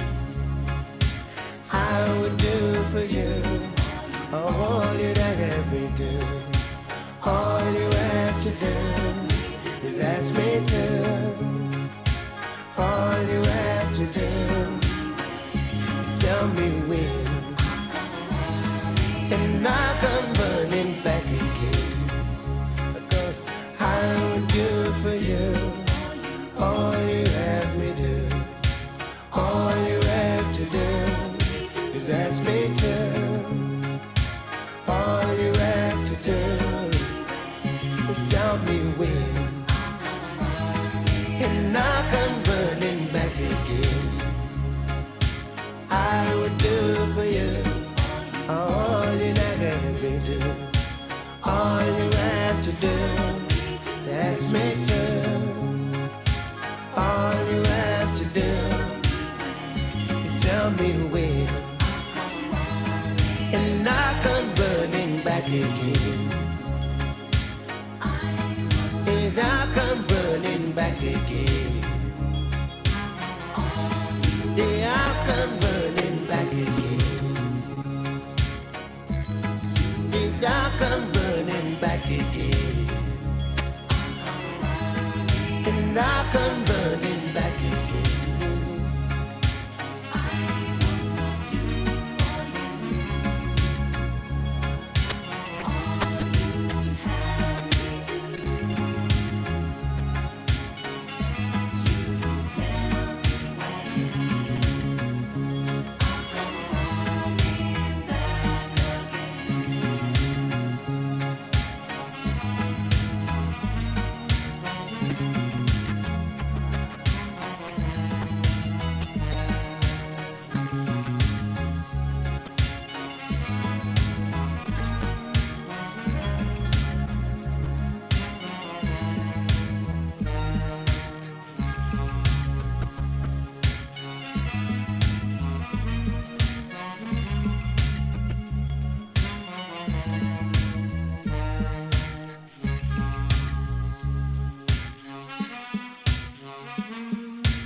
Very subtle, Rob, that, isn't it? That. Well, I was going to say that that's this, when you compare that to, say, You Could Meet Somebody, which was the track before. Yeah, which was heavy. big, brassy, bold, but that was just so delicate. And, you know, he had that range where he could be raw and bold and also be really delicate. And playing two quite different riffs on two different saxes, you know, got the soprano going as well. It's just really, really beautiful, that tune. The whole mood of it, you know, and it's all created by the sax lines. Yeah. I'm just going to ask Norm as well, if you can hear me, Norm. You said that you co-wrote it. Can you remember as far back as sort of where you were and sort of what you were up to? Probably not. Probably not. I was on my large whiskey and cokes then, so yeah, very large. Everything was, the first 10 years were a blur. Yeah, I bet they are. He'd had a drink with a couple of mates. Yeah. Just forgot. Very good. My humour's rubbing off on you. No, we'll never get that bad. Oh, steady on. Very good. Very good. We like that one. We like that one. Never heard it live, I don't think, but, you know, there's hoping. You know, it's worth mentioning as well that he was consistent. He did it all the way through his career. You know, he didn't sort of lose it at any point, or, you know, even down to the new dubs that we did for the many dub. There's some beautiful brass on that. Really, well, we've got some coming. I'm a little surprised, guys, on your set list here that I've got, that there's nothing from Getting Over the Storm, which Brian pretty much wrote the ones that were not covers. But then again, there's that many to get in, and you think, like, I'm just sort of thinking to myself, like, of all the years you've been together, and I don't know how many songs you've recorded, hundreds, isn't it? I mean, you're probably touching 500. Over 500. Yeah, they all sound like, especially the sax and the brass elements, sound so different. Like Jimmy just pointed out, from You Could Meet Somebody with with the big heavy sounding brass to that that's so subtle. Some songs that it's not in, but he just had that. He just had that knack, didn't he, to know what was right. And Robin coming right up to date with The Keeper. And I said this a few weeks. Said this a few weeks ago when it came up in conversation, but I can't tell you. Hang on. Before we go to The Keeper, I'd just like to say something about Getting Over the Storm. I remember reading a review, an American review, really, really good review for the album. And he said that the opening brass on, what's the... If You Ever Have Forever in Mind. Forever in Mind, that's the one. Said Brilliant. Was worthy of Earth, Wind and Fire, was what the guy in the review said. Yeah, and I remember him putting that down, that riff, and then coming into the studio when we were putting the song down, and he was going, I'm not sure about that opening riff, because he only plays in the opening part. He doesn't play in the song. And he said, do you think we should leave it? And I said, it's the best part of the song, Brian. It's the best bit of the track. I absolutely love it. And he went, really? Yeah. Oh, all right then. And it was like he'd been thinking about it, and he was like, not sure, undecided. But it's absolutely brilliant. It sets up the whole tune. Absolutely. It went down well live as well. That was beautiful. When you toured the album, that went down well live. Did that number? Yeah. But now The Keeper was another example, wasn't it, of been reading. I mean, he had that. What's his name? Dion Warwick. Burt Bacharach. Burt Bacharach. It's got a Burt Bacharach feel to it. That riff.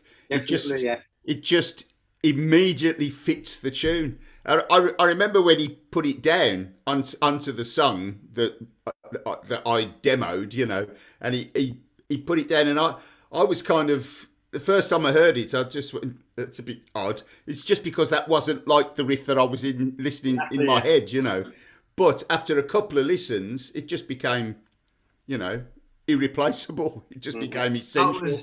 That was my. It's such a hook. It's such a great hook. That was my little story there, Robin. That I'd heard it without you played it to me without any involvement from Brian on the brass side of things. Yeah, when it was still a demo. Yeah, but you'd then gone through that process of having heard it, and then you felt more than comfortable with it. And then next time we met, you said, "Have a listen to this now," and you were just like elated by it. And I thought, how brilliant's that? You'd known Brian by then for God 40 years. You've been working together for 40 years, and you were still absolutely elated by the magic that your mate had brought to it. Do you know what I mean? It was just that's why I love being in this band. Yeah. That's what this band does. It every single person brings something to the end result, and that's what is great about being in a great band. Even Jimmy. Even Jimmy. Yeah. I do everything. What's the matter with you? It's a bit hard to block with, but he's all right. I've heard rumours you're going solo, Jimmy. Yeah, I am. Yeah, I only have these as section men. I'm just going to replace them. No, the way Ali did. Sorry. Listen, guys. I'm going to be getting a rollicking if I don't move on. A big one. Let's listen to it, then let's talk about it. Higher Ground. Oh, yeah.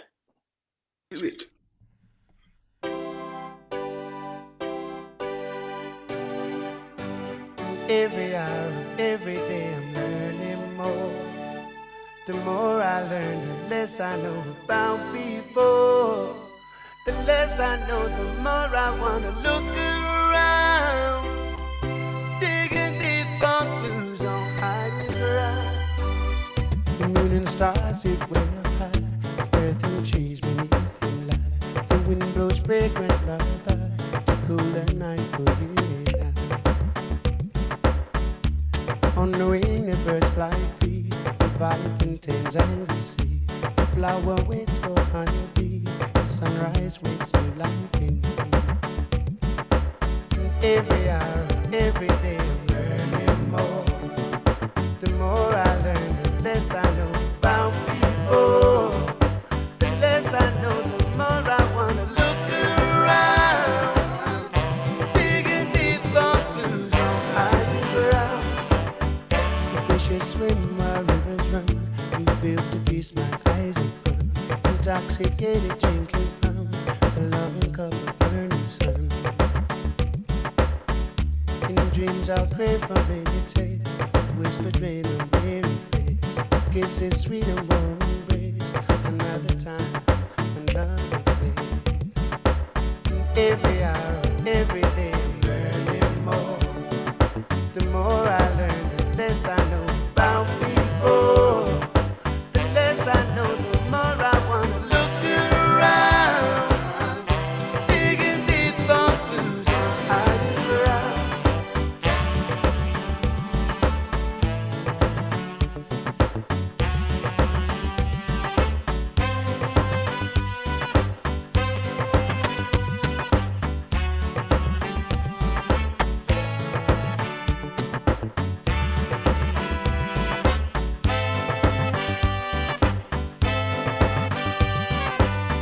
Every hour, every day, I'm learning more.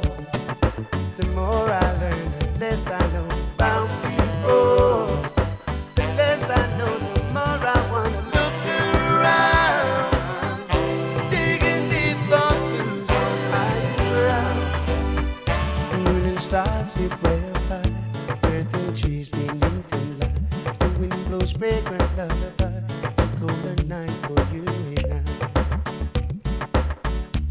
On the wing, the birds fly free, Leviathan tames angry sea. The flower waits for honeybee, the sunrise wakes new life in me. Every hour, every day, I'm learning more. The more I learn, the less I know about people. The less I know, the more I wanna look around, digging deep for clues on hiding ground.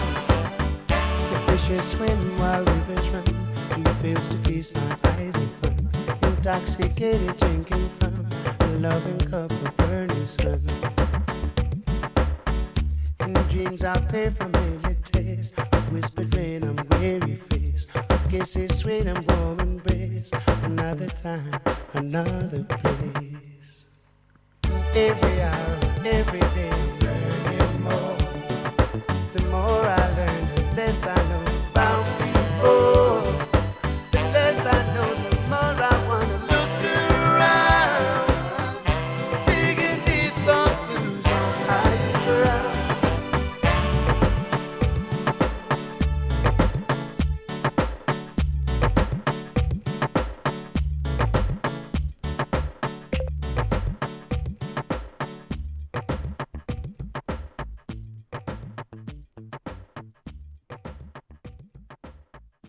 Would it be fair to say that that song sums up Brian's inquisitive nature? Absolutely. The eternal thirst for knowledge. Yeah. He very definitely Yeah, had an inquisitive mind.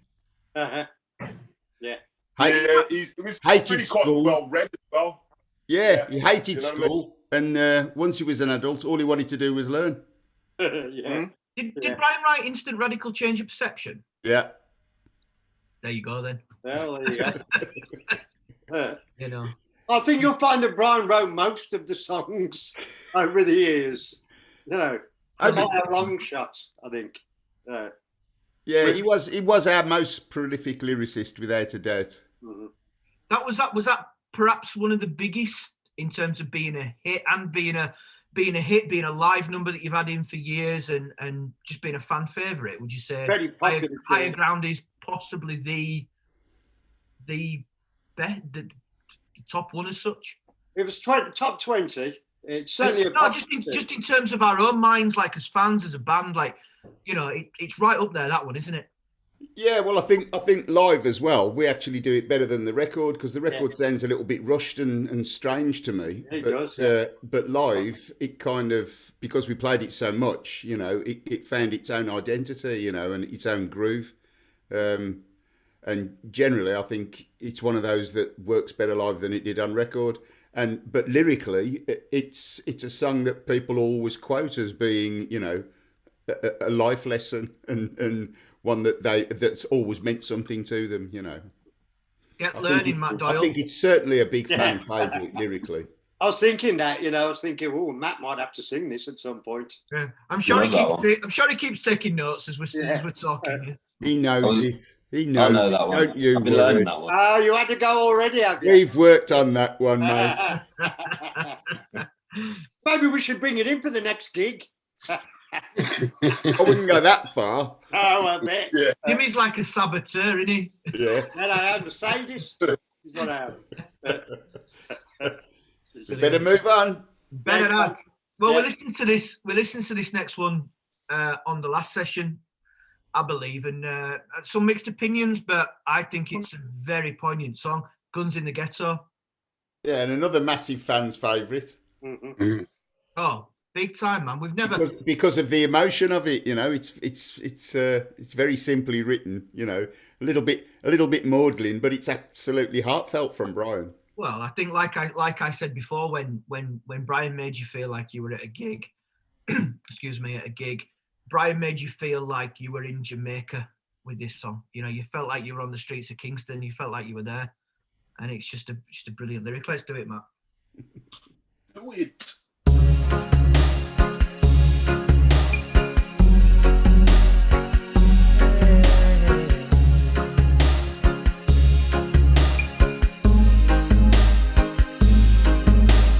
Daddy, don't go out tonight. Just stay home till morning light. Me, mama, don't feel right. Please hold us tight. Daddy, why did you go to work? When you know just how much we love you so. Please come back tomorrow. They're giving out guns in the ghetto. They're saying they will set you free. One day I have children of my own, but I'm afraid they won't have me. Mama, please, daddy, up. Why are you crying all alone when my tears have turned to stone? All alone. Mama, isn't daddy back? I'm getting scared and so bad. Why are we all dressing like that? Oh, that. They're giving out guns in the ghetto. Saying they will set you free. One day I have children of my own, but I'm afraid they won't have me. Daddy, don't go out tonight. Please stay home till morning light.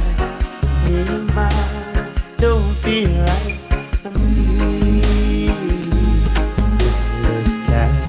Daddy, why did you go to work when you know just how much we love you so? Please come back tomorrow. They're giving out guns in the ghetto. They're saying they will set you free. One day I have children of my own, but I'm afraid they won't have me.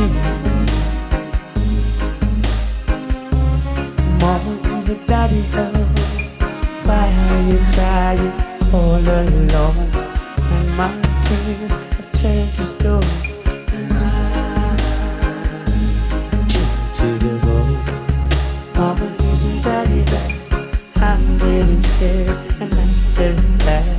Why are we all just like that? Oh, I'm black. They're giving out guns in the ghetto. They're saying they will set you free.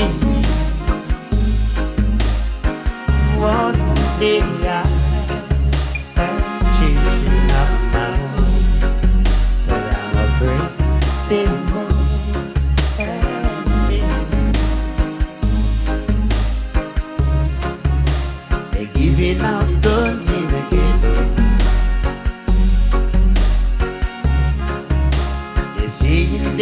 set you free. One day I have children of my own, but I'm afraid they won't have me. They're giving out guns in the ghetto. They say they will set you free. One day I have children of my own, but I'm afraid they won't have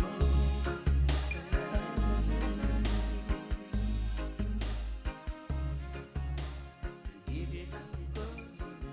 Will you say that one transports you to the streets of Jamaica? You're there, aren't you? Yeah, well, for me, it's with that kind of Mexican horn line, it kind of takes me to the streets of Mexico. It's it takes me to it takes me to the barrio. Yeah. But you know, he was into that. He did that kind of mariachi sound. Yeah, Night Drive to Tijuana was purely that, and also with Blue Eyes as well. Absolutely. The horn line on Blue Eyes is pure Mexican. I mean, I suppose it's the same thing. I mean, whether you're on the streets at Kingston or the streets of Mexico City, it's all ethnic, mate. It's all ethnic, isn't it? It's the same thing, isn't it? And Brian they're giving out guns in every ghetto. Yeah, especially in Mexico. Yeah. And musically as well, Robin, as you say there, like on Brian's Lockdown Licks, he does like a Cuban number, you know, which is he was into that. Yeah, man, he's into everything, wasn't he? You know, he had really wide taste in music. You know, when we did Getting Over the Storm, he genuinely loved country music. You know, eclectic is the word, I think, isn't it? It meant nothing to me. I've never been brought up with country music, and you know, it's all dance music for me. But he genuinely loved country music. And I think that influenced his lyric writing as well. Did Brian bring that concept? Was it Harper that brought it? But Brian really got behind it. It was actually Harper's idea, yeah, because of a track that we did with Robert Palmer. Yeah. Because of that track. On the other hand. Yeah. I can't remember the guy. I can't remember the name of the guy who sang the original. Randy Travis. Right. Yeah, he was. It was that tune, and our treatment of that tune that when we kind of resurrected it, and Duncan re-recorded the lead, and we were kind of happy with it. You know, we liked it, and Harper said to us, "Why don't you do an album of country tunes?" And half of us went, "Why?" And the other half went, "What a great idea!" And Brian was one of those. And in fact, in his usual prolific way, he went home and wrote half a dozen country songs. Yeah, you know, all in the country style. You know, that the whole idea of every song that he wrote for that album was that they should sound like covers of country tunes. You know, that they would fit with those other songs that we were covering, and they did, didn't they? Well, showing his paddy roots there, I think. Yeah. How Will I Get Through This is a big favourite of mine. Love that one. But in the interest of moving on, because believe it or not, guys, we've been at this for a couple of hours. I'm sure nobody minds that we're extending it tonight. But Tell Me, Is It True? Another one that we heard a couple of weeks ago, but we can't miss it out, can we? It's another absolute classic from Brian. Yeah. And I can't remember what film it was done for. It ended up being used in Speed, but it wasn't originally written for that film. It was written for something else. I can't remember what, and never got picked up. So I think we delivered it too late. In typical UB40 fashion. In typical UB40 fashion, we delivered it too late, and it couldn't be used for the original movie it was intended for. But then Speed got in touch, or the producers of Speed got in touch and said, "We've heard this tune, we like it, can we use it?" And that was why it got used, you know. But let's play it. It's another typical Brian tune. Let's do it, because I do feel like we're cruising tonight. Oh my God. Bruising. Help me out, Matt. Play it. Crazy for a bruising. Oh, yeah, bruising, yeah.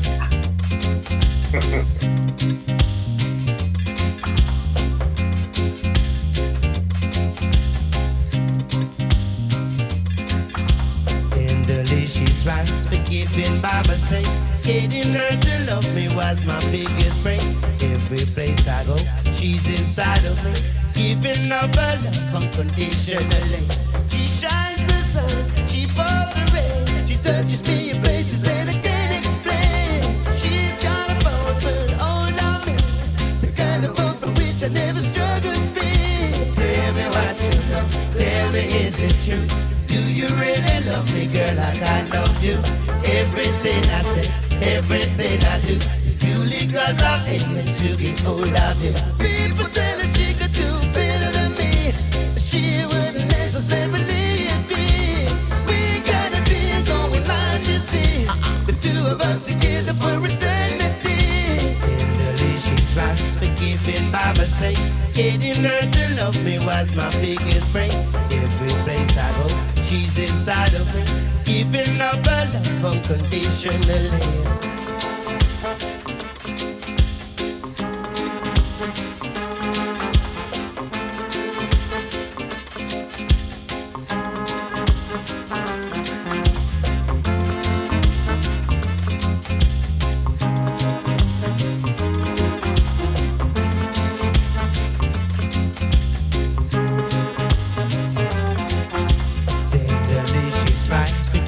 By mistake, getting her to love me was my biggest break.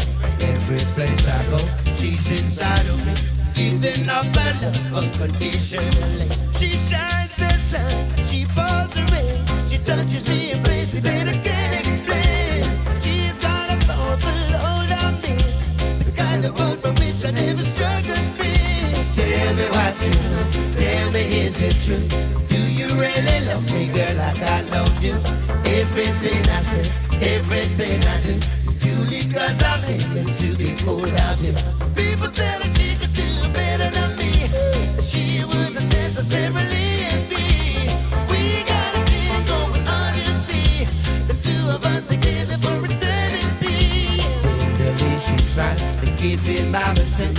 Getting her to love me was my biggest break. Every place I go, she's inside of me, giving up her love unconditionally.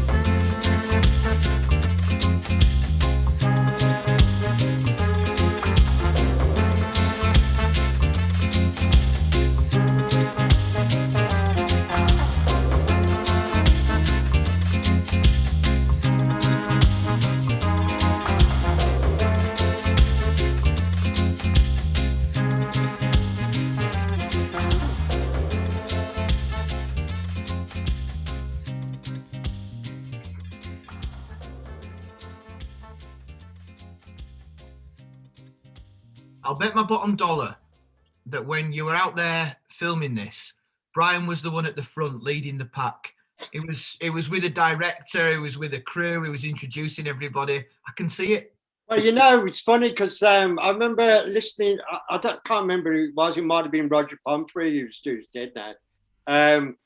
Said that when Brian worked with a film crew, he knew the name of every single person on that crew, whether it was the T-boy to the director to the cameraman, and he treated everybody equally the same. And all the crews loved working with him because he understood what the workers, meant to the final product. I think we'll come back to that time and time again, Jimmy, because you can't underestimate it for those people who perhaps didn't know Brian as well. That skill of remembering people's names, the partners' names, what they did for a living, what they did for a hobby, was phenomenal. He must have had thousands and thousands logged in there, and he'd recite them like that. Yeah, absolutely. Yeah, it was miraculous. He actually trained his memory to do that. Oh, and he explained it to me once. He tried to explain it to me once how he did it, and I was more confused. At the end of it, I was saying, wouldn't it just be easier to remember their names? He used to make up kind of stories in his head for everybody that he met.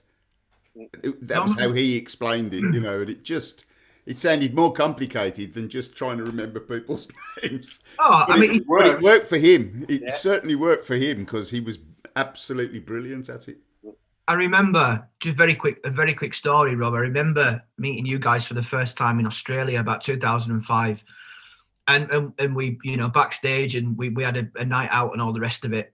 And then we never touched base then for another 3 or 4 years. And then me and my girlfriend at the time, we were checking into a hotel in Los Angeles with Fiona and everybody there. We'd arranged to meet up, and you guys were behind us, coincidentally staying in the same hotel.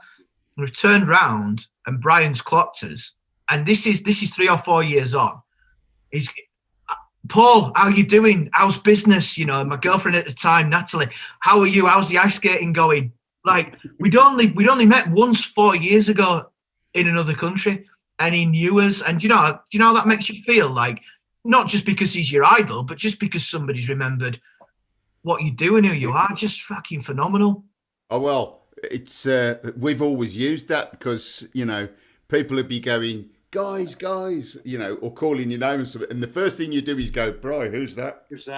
Yeah. and he would tell you who it was, who they were married to, and who their children were, and where we met them, you know, and what their job was, and it's just ridiculous, absolutely ridiculous. And then he says, come down to the bar and have a drink, and you turn up at the bar, and he's already given, you know, 5 backstage passes out to people in the bar, you know. Yeah. When he used to record The Bubble, remember the Twitter things when he had the little camera he used to walk around with and take everybody on tour. So he loved that. He loved doing all that. It was a shame he lost his energy to do that, you know. Yeah. As time went on, you know, because he really loved doing all that. We were a pioneer of it all. He would be a massive presence now on social media himself, you know. If he'd had the energy. Yeah, and if he was still here to do the Zoomies, we wouldn't be getting a word in edgeways. Well,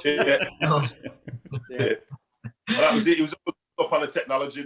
He's always had the latest iPhone and the latest app, like edit, bits of film. He was always on the cusp of the stuff, you know. So man. Yeah. Wicked. Right, the next song I'm gonna ask Norman. The Road. Is that? I thought Norman, you might have been. What happened to Cover Up? Hey? What happened to Cover Up? Not on my list, old pal. Yeah, but nothing's on your list. Nothing's right, yeah. Independent adjudicator Matt Campbell. Cover Up or The Road? Sorry, it's The Road. Where's Cover Up then? You know, I suppose we got until midnight, but we might not have. Yeah. Should we play The Road and then come back to Cover Up if we really want to put it in? This is a Norman tune. That's why you asked him. I was wondering why you were asking Norman about Cover Up. Especially when he's got that amount of kids. Isn't it?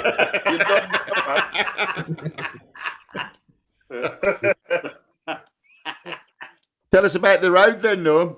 What about it? It's a road. He's a raconteur, that's for sure. Oh dear. Well, he's pretty. You can see why we have Norm on here every week, can't you? You can't shut him up, can you?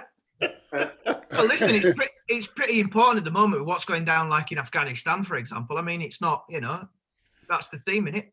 People getting out. Well, yeah, I think Brian wrote refugees. Yeah, Brian wrote the song and gave it me. Yeah, and it's about refugees, and you know, I think it's about the Doha. You know what I mean? It's what's going on? Yeah. It's what's happening all around the world. It's another heartbreaking lyric from Brian. You know, Syria, Libya, Afghanistan. If I remember rightly, did Don Cheadle get behind it in some way, shape, or form?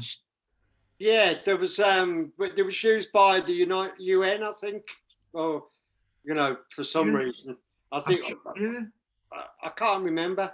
I'd have to ask Normie DeLangen or Yoris, but I'm sure Don Cheadle got behind it in some way, shape, or form. But anyway, let's play it. Let's play it, Matt. Yeah. Lovely lyrics.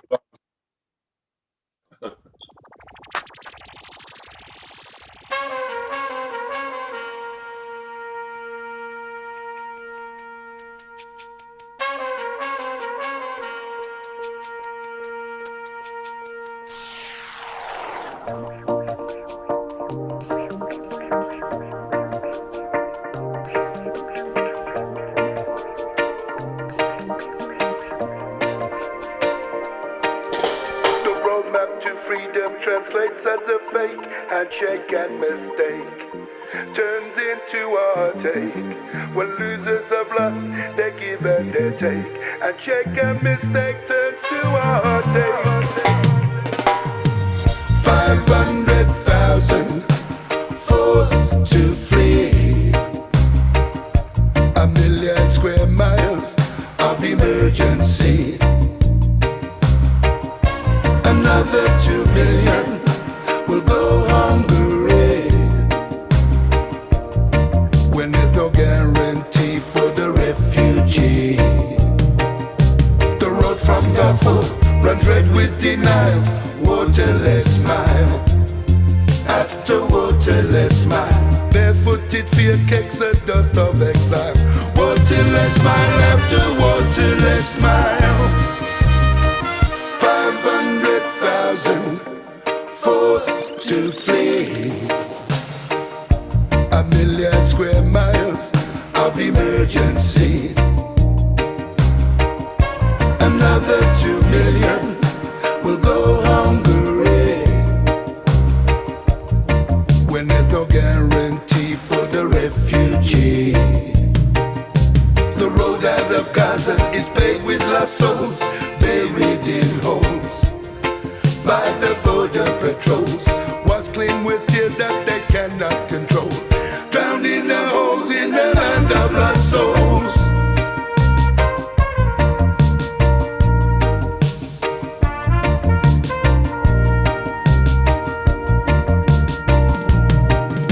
The roadmap to freedom translates as a fake handshake and mistake.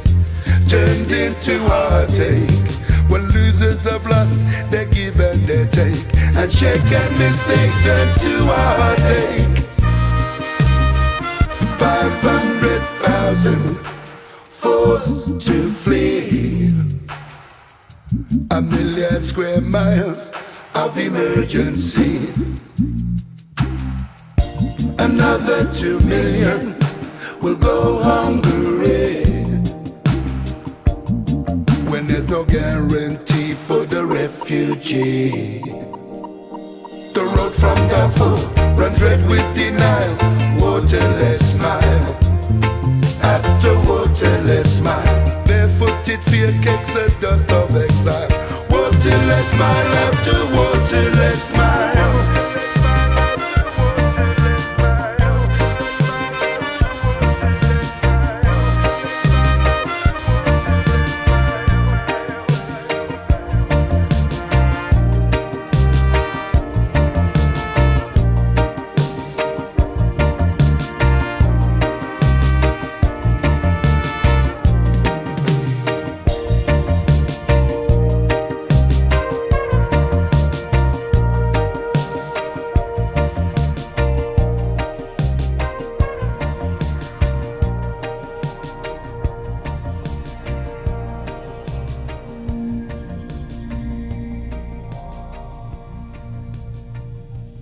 Haunting song, that one, isn't it? Mm-hmm. Very nice. Yeah, awesome. That's Yeah, man. right, Earl. Yeah, I forgot about that tune. Tell you the truth. Yeah, haven't they? Doing it again, man. For real. That's what happens when you wrote like 500 tunes, though. You know, it's like, yeah. Well, it seems to happen to us, me and you, Rock, quite a lot. Yeah. Well, that's the problem, Earl, isn't it? You know, you've done so many, you can't possibly get them all in, and unless it happens to be a big hit or it's on the latest album, it ain't really going to get much of a look in. You've only got 2 or 3 slots for those numbers, really. That's it. Yeah, it's a cruel world, man. Yeah, but that's the way it goes. Yeah, you know what I mean. Yep. Just going to check in on our Tony there. We've not had a lot from our Tony. He's sat there moving along. Still right, there? I'm still here. All right, Tony. All right, man. Yeah, I'm here. It's all good. Enjoying the sesh, man. I'm enjoying it. Yeah, well, I'm gutted about Brian, but I lost a very close friend of mine yesterday as well. So yeah, we went to school with him. He died of COVID. So oh God, really? Yeah. Wow. Bad luck, man. Well, condolences, mate. Catch Perry as well. Luke Perry. Yeah, Catch Perry died today as well, didn't he? Yeah. Well. And Charlie, you know, they'll be having a good old disco up there, won't they? Yeah, yeah. I tell you what, some great bands up there. Yeah. Well, lovely listening to that one. Wicked vocals as well, Norm. Yeah. Thank you. Choking lyrics. It's yeah. I'm just thinking about it. I mean, you know, Just got me down. That did. Listen to that. Yeah. I was welling up. Brian wrote it, and he says, "Come on, I want you to sing this," and I went, "Cool, man. All right, I'll have a go." You know. So it just brings it right. I mean, you know, you think about all the different countries and what's going down in Afghanistan and stuff like that, and people like fleeing, desperate to get out and stuff. I mean, it's as relevant then as it is now, and it will be tomorrow. You know. Absolutely. Yeah, until we grow up and can sort it out. You know what I mean? Yeah. No sign of that happening anytime soon, though, is there? Not with that fucking idiot we got now. Sorry, excuse my French. And the American one and all. Yeah, but you know, in the end, I think the withdrawal is absolutely the right thing to do. They shouldn't have gone in the first place. Absolutely, yeah. Unnecessary. Withdrawal might be the right thing to do, but the least they should have done was to take out the people that were going to be murdered. Absolutely, when they were left behind. Yeah, the ones that helped us. The ones that we used, you know, the ones that helped us, the ones that were on our side, the interpreters, all those people that are begging to be, you know, brought out. Mm-hmm. And did you see the letter from 75 senior army officials begging Johnson and Raab to do something about getting these people out weeks ago? And they were on holiday. And they just ignored them. They were on holiday. They did nothing at all. They were on the beach. Because the beach was closed. That's basically murder. Yeah. It's going, thank you, fuck off and die. You know. So, I mean, none of us are military strategists, are we? But you don't close you don't close all the airports a week before. Give yourself a week to get out and do it lastminute.com. You know, you have a bit of a plan. Well, that's what I'm saying. The military were begging them to get them out weeks ago, not in the last week. You know. Not when Rob was on holiday, a long time before he went on holiday. Weeks ago, they were begging, please get these people out. These are our allies. Useless. They did nothing, as usual, nothing. They knew January anyway. They knew in January what was going to be the outcome of it. Of course they did. That's what gets me. Didn't come out of nowhere. All the plans. It's a big shock to everybody. Yeah, the plans for withdrawal started by Trump. It was the only policy Trump ever had that I agreed with, and even the clock that don't work twice a day, you know. And it was the only policy I agreed with. Bring your troops home. Get out of places like that. We're not the world's policemen, and we shouldn't be. You know, it's just that it was so chaotic because of incompetence. Yeah, it's not that the policy's wrong; it's the way that it's been handled is wrong. Yeah, absolutely. Yeah. Exactly. See, that's what Brian's lyrics do to us. Yeah, they get us all raging. Certainly provoke conversation. Right, guys. Once around, you won't remember this one, Jimmy, but I do remember it. Actually, you remember this one? Do you? Yeah, I did because I wrote it specifically because there was a play that was done using our music, and they wanted some new songs, and I wrote this one, and I can't even remember what the brass was like on this. Well, it's in there because we thought Brian wrote it. No, I wrote that one once around. That's one of mine. So you've messed up on that one, haven't you? Skip it out. I forgot, Jim. What you say, Martin? It was the other one that Brian wrote that we used to play at the same time. We used to segue into that once around. I can't remember what it was called. I'd have to have a look. But it's a very similar song. Was it I Knew You? No. I'll have to have a look. That was mine. Oh, figure now. Well, it's not worth playing once around because it's got nothing to do with Brian, has it? No. Okay. So what's next on the list? Well, only the brass. Well, it's the last. Well, it's the last one. But should we sneak another one in? Is the one? Well, hang on. Jimmy wanted to play Rubber Dub, didn't he? Yeah, I did. We've got that. That's the last number. Well, because Jimmy given his own time. But, you know, I think Rubber Dub to me was just an example of how he just did the right thing, you know, with the tune, and shows that delicacy again, and never he doesn't overdo it, but it's just the perfect riff for the track, you know. And I think it possibly the most recent thing the last thing he ever recorded with us, I think. Yeah, it's personally my favourite. I guess for a lot of people, it will be on that dub album. Yeah, it's my favourite track. Mm-hmm. Should we have a listen, Matt?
absolutely gorgeous. That is, it's beautiful. You know, it's a plaintive Sort feel. of reminds me of Love Is All. There's a nostalgic sadness to the whole to the riff as well. Don't know how he gets so much feeling into that. The simple lines, you know, but it just works beautifully, and that's one of my favourite riffs of Brian's. Brilliant. Well, guys, that's it for the tunes tonight. We could have gone on for well till tomorrow and beyond, but that's it. I don't know what's left to say. If anybody else has anything left to say? Well, I'd like to say that, you know, in the end, and I've said this online, you know, that obviously we had different singers, you know, we changed singers. We lost Ali, we had Dunk, you know, now we've got Matt, and, you know, we've had Earl singing, we have Norman singing, we have Rob singing, but, you know, in the end, Brian isn't replaceable in that way, and we will never be able to replace what he brought to the band, you know, because it was so much. And it was a band, he was the brass leader.